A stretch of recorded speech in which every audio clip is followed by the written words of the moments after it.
Hello दोस्तों, कैसे हैं आप लोग। स्वागत है आपका पेगासस लर्निंग एकेडमी में। दोस्तों, आज हम आपके लिए लेकर आए हैं 18 फरवरी 2019 को जो पेपर हुआ था एसएससी जीडी का। तो उसकी शिफ्ट 2 के जो 25 मैथ्स के क्वेश्चन थे वो हम आपके लिए लेकर आए हैं। जैसा कि अब एसएससी जीडी का पेपर आने वाला है, तो इस टाइम सबसे ज़्यादा ज़रूरी जो है आपके लिए वो है कि आप प्रीवियस ईयर का ज़्यादा से ज़्यादा रिविज़न करें। तो उसी में आपकी हेल्प हो सके इसलिए हम लाए हैं ये क्वेश्चंस। तो चलिए देखते हैं अपना पहला क्वेश्चन। तो हमारा पहला क्वेश्चन है कि 3 पर्सन है ए, बी और सी, इन्होंने एक बिजनेस शुरू किया 3:4:5 में निवेश करके। और फिर हमसे कहा है कि 4 महीने के बाद बी ने अपना 50% धन निकाल लिया, उसके बाद सी ने अपना 20% धन निकाल लिया, मतलब साल कंप्लीट होने से 4 महीने पहले। तो हमसे कहा है कि साल के लास्ट में जो टोटल प्रॉफिट था वो 31,000 था, तो उस प्रॉफिट में ए का शेयर कितना था। चलिए पहले हम देखते हैं। जैसा कि हम जानते हैं कि इन्वेस्टमेंट और टाइम का जो मल्टीप्लाई होता है ये होता है प्रॉफिट के डायरेक्टली प्रोपोर्शनल। तो यहाँ हम देखते हैं इन्वेस्टमेंट, तो ए का इन्वेस्टमेंट कितना था, ए का इन्वेस्टमेंट था 3। हम मानते हैं कि 3 अनुपात में है, तो इसका इन्वेस्टमेंट था 3। और ये कितने समय के लिए था, ये था पूरे 1 साल के लिए, यानी 12 महीने के लिए। अब देखते हैं बी, तो बी का इन्वेस्टमेंट था 4, कब तक, 4 महीनों तक। उसके बाद इसने 50% शेयर अपना निकाल लिया, यानी कि फिर 2 रुपये इसके लगे रहे, कब तक, 8 महीनों तक। फिर देखते हैं सी का, तो सी ने 20% शेयर निकाले थे साल खत्म होने से 4 महीने पहले, यानी इसके जो 5 रुपये ये लगे थे या 5 यूनिट जो लगे थे ये लगे थे 8 महीनों तक। और उसके बाद इसने 20% निकाल लिए, तो 20% निकालने के बाद ये बचे 4, यानी 4 रुपये लगे रहे फिर 4 महीनों तक। तो अब देखते हैं इनका टोटल शेयर कितना बनता है। इसका बनता है 36, इसका बनता है 32 और इसका बनता है 56। तो चलिए इसे और पहले सॉल्व कर लेते हैं। इसे 4 से डिवाइड करते हैं तो ये 9 बार जाएगा, ये 8 बार और ये 16 बार और ये 14 बार। तो ये इनका रेशियो आ गया 9:8:14। ये अब और ज़्यादा डिवाइड नहीं हो सकता, तो ये इनका इन्वेस्टमेंट आ गया। और टाइम हमने सबका बराबर कर ही लिया था, तो यहाँ से हम मानते हैं कि इनका टोटल इन्वेस्टमेंट ए का 9x था, बी का 8x था और सी का 14x।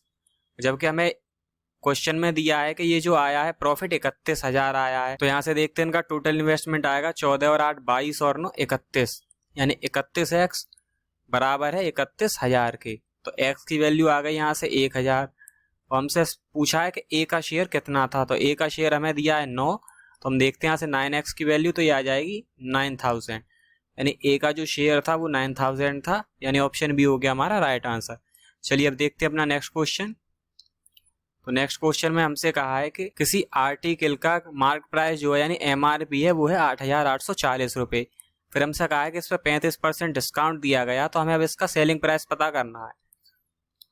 तो अगर हम मान लें कि उसका जो MRP था किसी चीज़ का वो खुद में 100 रुपये था, यानी 100% था, और फिर 35% डिस्काउंट दे दिया, तो इसका सेलिंग प्राइस कितना हो गया। जब 100 में से हम 35% डिस्काउंट देंगे तो 65 हो जाएगा। तो यहाँ हमें 100 की वैल्यू दी है, और 100 की वैल्यू कितनी दी है, 100 की वैल्यू हमें दर्शाई गई है 8,840। और ये सेलिंग प्राइस जो 65 है, हमें इसकी वैल्यू निकालनी है। तो चलिए निकालते हैं यहाँ से। ये 8,840 बटे 100 गुणा 65, तो इसे हल करते हैं तो ये 5 से जाएगा 13 बार, ये जाएगा 2 बार। अब 2 से इसे करते हैं तो ये जाएगा 442 बार। जब 442 और 13 का मल्टीप्लाई करते हैं तो देखते हैं कितना आएगा, तो ये आएगा 5,746 रुपये। तो हमारा ऑप्शन डी हो गया राइट आंसर। चलिए अब देखते हैं अपना नेक्स्ट क्वेश्चन। तो नेक्स्ट में हमसे कहा है कि अनिल, दिनेश और दीपक मिलकर किसी काम को 40 दिन में कर लेते हैं। अनिल और दिनेश मिलकर उसी काम को 50 दिन में कर लेते हैं, तो दीपक अकेला उसे कितने दिन में करेगा। तो चलिए देखते हैं। ये अनिल, दिनेश और दीपक ये कर रहे हैं 40 दिन में, अनिल और दिनेश कर रहे हैं इसे 50 दिन में। तो यहाँ से इनकी एफिशिएंसी निकालते हैं, उसके लिए हम LCM लेंगे। तो LCM 200, यहाँ 5 और यहाँ 4। तो ये तो आ गई, जो 5 आया ये इन तीनों की एफिशिएंसी, और ये 4 जो आया ये इन दोनों की है।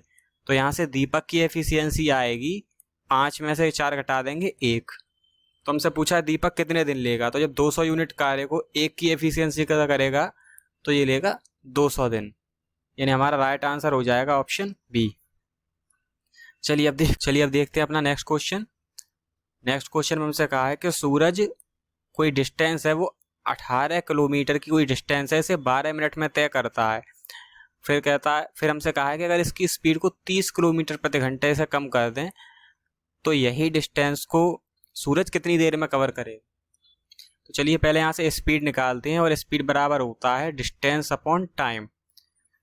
तो ये 18 किलोमीटर और 12 मिनट में है, तो इस मिनट को हम घंटे में बदल लेते हैं। घंटे में बदलने के लिए इसे 60 से भाग देंगे और ये ऊपर चला जाएगा, तो 12 पंजे 60, तो यहाँ से स्पीड आ गई 90 किलोमीटर प्रति घंटा। अब हमसे कहा है कि 90 किलोमीटर प्रति घंटे की गति से 18 किलोमीटर वो कितनी देर में, सॉरी 90 में से अगर 30 कम कर दें यानी 60 किलोमीटर प्रति घंटे की गति से 18 किलोमीटर कितनी देर में चलेगा। तो जब हमें टाइम निकालना होगा तो ये होगा डिस्टेंस अपॉन स्पीड। डिस्टेंस हमारा 18 है, स्पीड है हमारी 60। तो यहाँ से देखते हैं टाइम कितना लगेगा, ये 6 से 3 बार और ये 10 बार, तो ये तो घंटे आ गए। और इसे मिनट में बदलने के लिए 60 से गुणा कर देंगे, 10 छक्के 6 से आएगा, 6 गुणा 3 यानी 18 मिनट उसे लगेंगे इस दूरी को कवर करने में। चलिए अब देखते हैं अपना अगला प्रश्न। तो अगला प्रश्न हमसे कहा है कि difference between simple interest and compound interest, यानी कोई सम है जिसकी इंटरेस्ट रेट जो है वो है 25%, यानी कोई धन है जिस पर 25% की दर से उधार दिया गया है, और हमसे पूछा है कि अगर तो इसकी सिंपल इंटरेस्ट और कंपाउंड इंटरेस्ट का जो अंतर आता है 1 साल के लिए वो आता है 4375, यानी CI माइनस SI आ गया 4375। लेकिन ये कब है, जब compound interest half yearly compound की जाती है। तो हम जानते हैं कि जब कंपाउंड इंटरेस्ट को हाफ ईयरली लेते हैं तो जो रेट होता है वो तो आधा हो जाता है, तो ये हो जाएगा यहाँ से 12.5, और टाइम दुगना हो जाता है। तो टाइम हमें 1 साल दिया तो ये हो जाएगा 2 ईयर, अंतर हमें यहाँ पर दिया हुआ है। तो चलिए देखते हैं।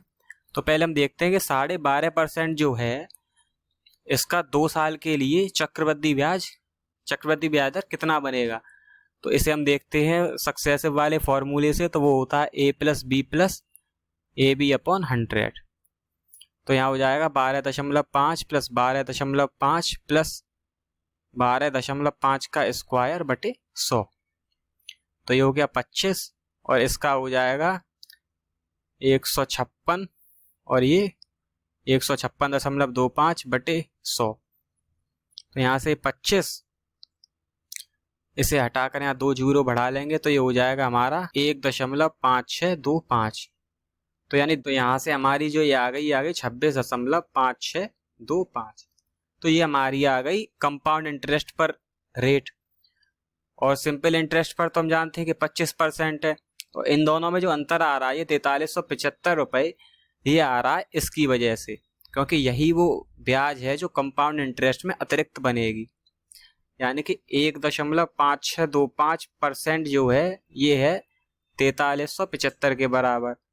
और हमें यहाँ पता करना है कि मूलधन यानी प्रिंसिपल, तो प्रिंसिपल खुद में होता है 100%, तो 100 की वैल्यू हमें निकालनी है। तो 4375 बटे 1.5625 गुणा 100। तो यहाँ से दशमलव हटाने के लिए यहाँ पर 10 की घात 4 से गुणा करेंगे, और जब इसे हल कर लेंगे तो ये आएगा 2,80,000, यानी 2,80,000 हमारा प्रिंसिपल था, और ये दिया हमें ऑप्शन ए में।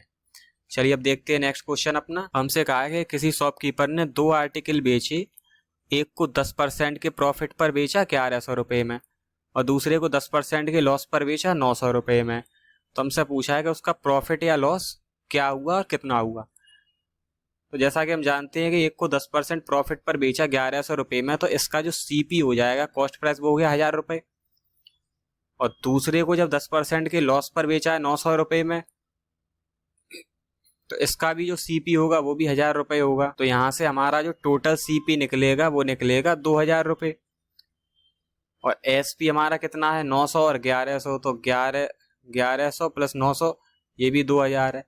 तो उसे ना तो लॉस होगा ना हानि, यानी ऑप्शन 2 बी हो जाएगा हमारा राइट आंसर।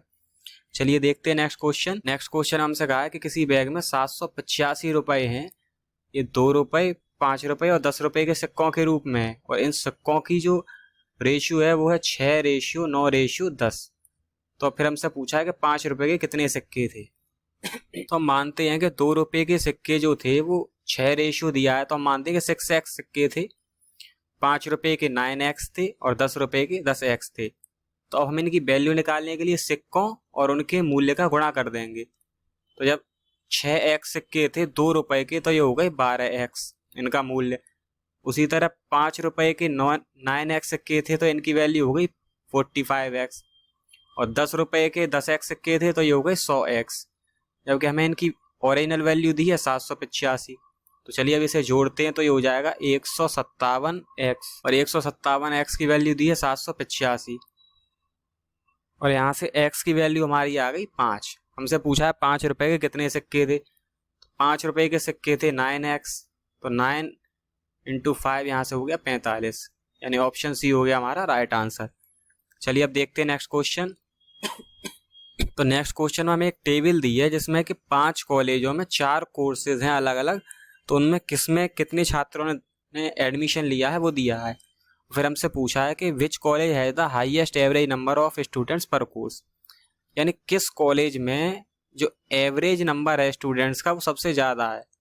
तो चलिए इसके लिए हमें सबका अलग अलग जोड़ना पड़ेगा। तो पहले देखते हैं कॉलेज C1 में, तो इसमें पहले 65, फिर 56, फिर 65 प्लस 103। तो इसे जोड़ते हैं, तो 65 65 130, 130 और 56 186, और 103 ये हो गया 289। C2, अब C2 के लिए हम देखते हैं, तो C2 में पहले थे 68, फिर 58, फिर 71, फिर 112। अब इनका सम करके देखते हैं, तो यहाँ से हो जाएंगे, यानी हम लेते हैं 7 और 6 ये 130, 130 और 70 200, 200 और 112 ये हो जाएंगे 312। 312 में से हमें 4 घटाने हैं क्योंकि यहाँ 2 कम थे, 2 कम थे, तो ये हो गए 308 और 1 जोड़ना यानी 309। चलिए अब देखते हैं C3 में कितने थे। तो C3 में हमारे पहले थे 72, फिर 54, फिर 88, फिर 125। तो 88 और 72 यहाँ से हो जाएगा 9 और 7 160, 160, फिर 125 और 54 ये हो जाएगा 179, और यहाँ से जब इन्हें जोड़ेंगे तो ये हो जाएंगे 339। चलिए अब देखते हैं C4 में कितने थे। तो C4 में ये 76 प्लस 52 प्लस 75 प्लस 120।